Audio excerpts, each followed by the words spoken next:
Hello to all Cenimaster lovers. Hope you enjoy watching. Let's get started. The movie 65 is generally about a man who used to take on short missions, but this time he wanted to embark on a long mission to earn enough money to treat his daughter, Naveen. Later, Mills told his daughter Naveen that he would travel in space for 2 years and taught her how to whistle with her hands so she could remember him with that gesture while he was away. Indeed, Mills embarked on the mission as the pilot responsible for the ship, while his crew was in a state of cryogenic freezing. One day, the ship collided with a group of meteors, and the impacts severely damaged the ship, forcing Mills to send a distress signal and redirect the ship to the nearest planet. The ship split into 2 parts during its descent onto the planet. Just before it crashed into the ground, Mills began recalling memories with his daughter before losing consciousness. Moments later, Mills woke up to the sound of the computer announcing they were on an unknown planet. He also discovered a piece of metal lodged in his abdomen, which he quickly removed and treated the wound. Afterward, Mills put on his spacesuit and went out to assess the damage to the ship. He found that the cryogenic chamber was completely destroyed. He grabbed his laser gun and ventured outside the ship to explore the planet itself.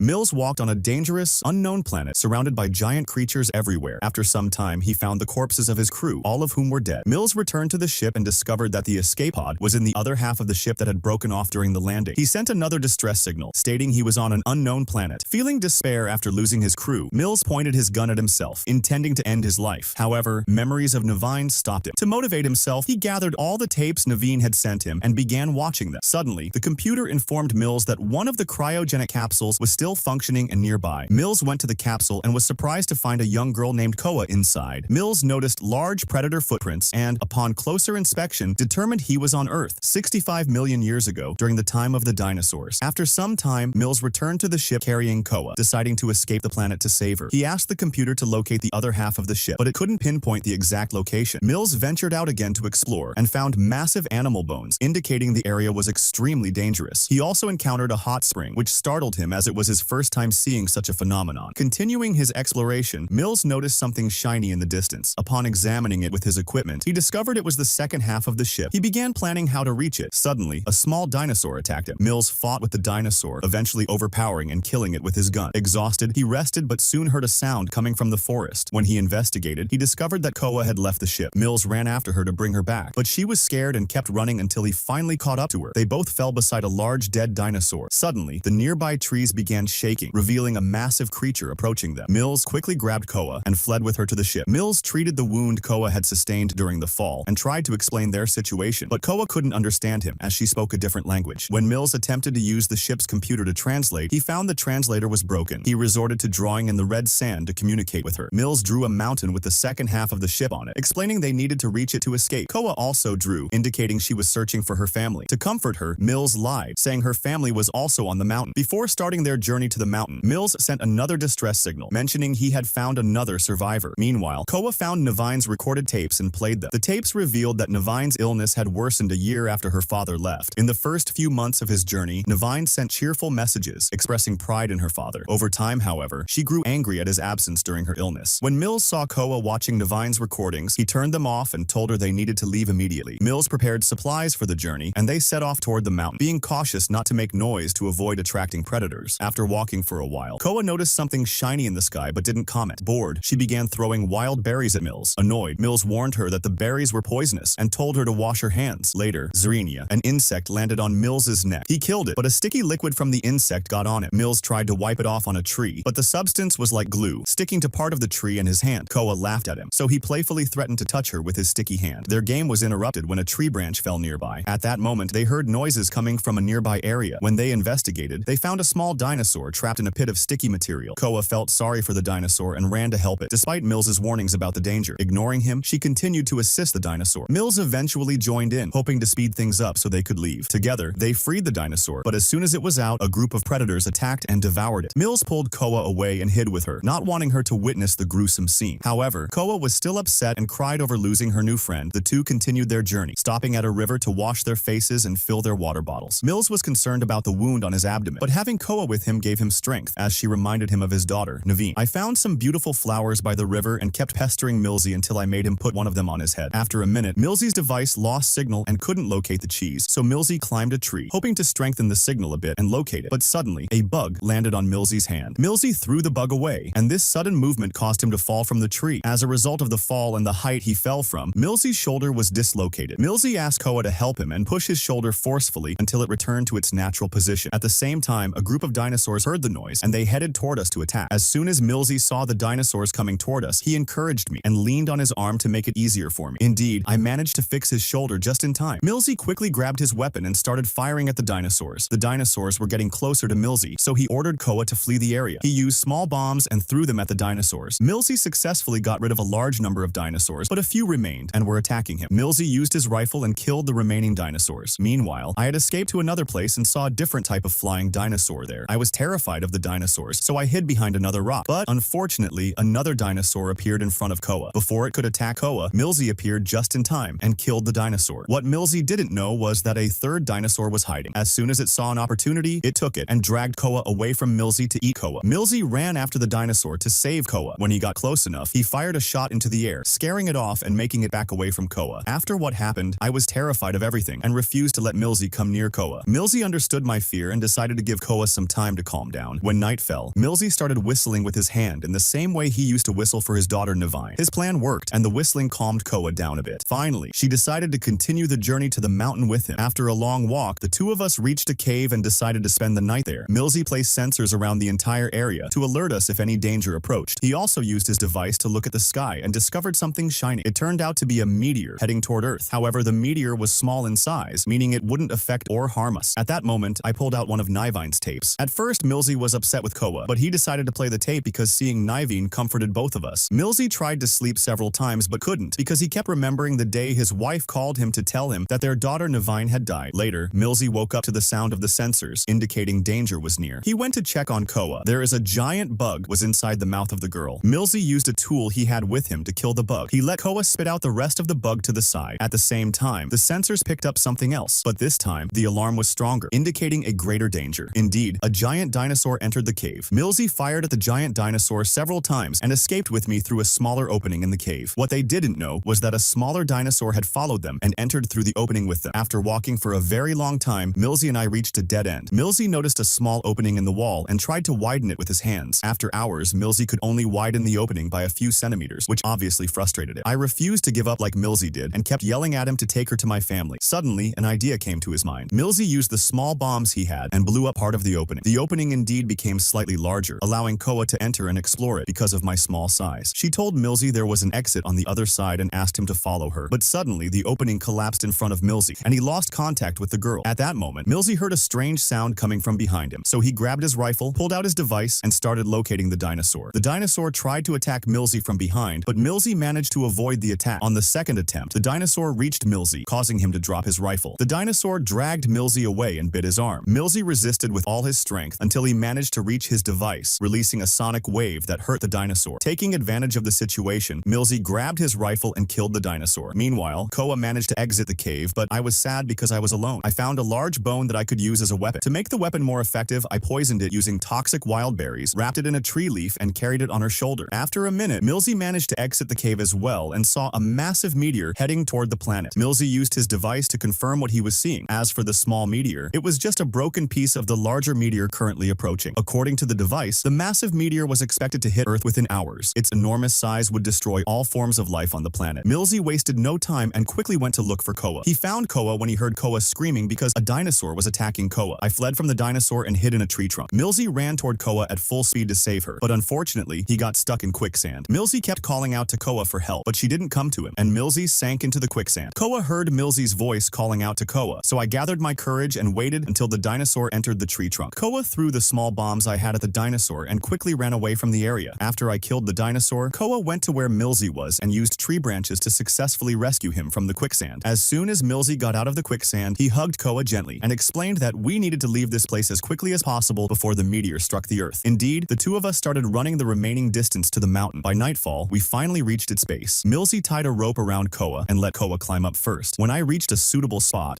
I cleverly tied the rope to support Millsy's weight, allowing him to climb up as well. After a few minutes, we both managed to reach the other part of the ship where the escape capsule was located. As soon as Millsy entered the ship, she quickly turned on her computer to confirm with the rescue ship that it was in place. Koa started searching for her family on the ship, but unfortunately, she found all the cryo capsules destroyed. She began yelling at Mills because he lied to her, but Mills brought out his daughter Navine's picture and told Koa that she had died during this mission. He said he wouldn't allow himself to lose Koa too. Koa sympathized with his words, hugged him, and he comforted her, apologizing for his lies. Suddenly, a piece of the massive meteor started falling to the ground. Mills and Koa rushed inside the evacuation capsule. Mills quickly activated the flight procedures, but before launching, a piece of the meteor hit the ship, separating the capsule and causing it to fall near the mountain base. This incident disrupted the launch process and knocked both of them unconscious. Moments later, Koa regained consciousness and pressed the launch button, but the capsule was upside down and needed to be adjusted to take off. Mills began waking up as well, but unfortunately, a giant dinosaur appeared and started attacking the capsule. During the attack, Mills's rifle fell to the ground, forcing him to leave the capsule to confront the dinosaur. When he reached the rifle, he discovered it was malfunctioning. Mills took some time to fix the rifle, and during that time, another dinosaur arrived to join its companion for the meal. The dinosaurs cornered Mills, and he lost hope for survival. But Koa used her wits and projected a 3D hologram of Nevine, and surprisingly, the trick worked. The dinosaurs left Mills and attacked the projection. Mills took advantage of their distraction, escaped from their trap, and fired several shots at the first dinosaur, killing it. As for the second dinosaur, it charged toward the capsule to reach Koa. But Mills appeared just in time and killed the second dinosaur as well. Fortunately, the dinosaur that attacked the capsule adjusted its position, making it ready for launch. However, the first dinosaur was pretending to be dead. It waited for the right moment and set a trap for Mills. Mills fled from the dinosaur and headed toward the hot springs area. He maneuvered through the springs and managed to trap the dinosaur in one of them. But that wasn't enough to kill the giant dinosaur. As the dinosaur got closer to Mills, Koa suddenly appeared and struck the dinosaur in the eye with a poisoned bone. The attack was extremely painful, causing the dinosaur to scream in agony. Ultimately, the dinosaur stood over a massive hot spring, and the water erupted onto its skin. After the intense battle, Mills and Koa returned to the capsule, pressed the launch button, and this time, the capsule successfully took off. It launched just moments before the meteor hit the Earth and destroyed everything on the planet. Once the capsule exited the atmosphere, the autopilot directed them toward the rendezvous point where they would meet the rescue ship. Finally, Mills was able to close his eyes in peace, imagining returning home and reuniting with Nevine. The movie ends with a scene of Koa holding Mills's hand as a gesture of gratitude for what he did for her and to help him cope with the loss of his daughter. And that's the end of our movie. If you liked the movie, don't forget to like and subscribe to stay updated with all the new films.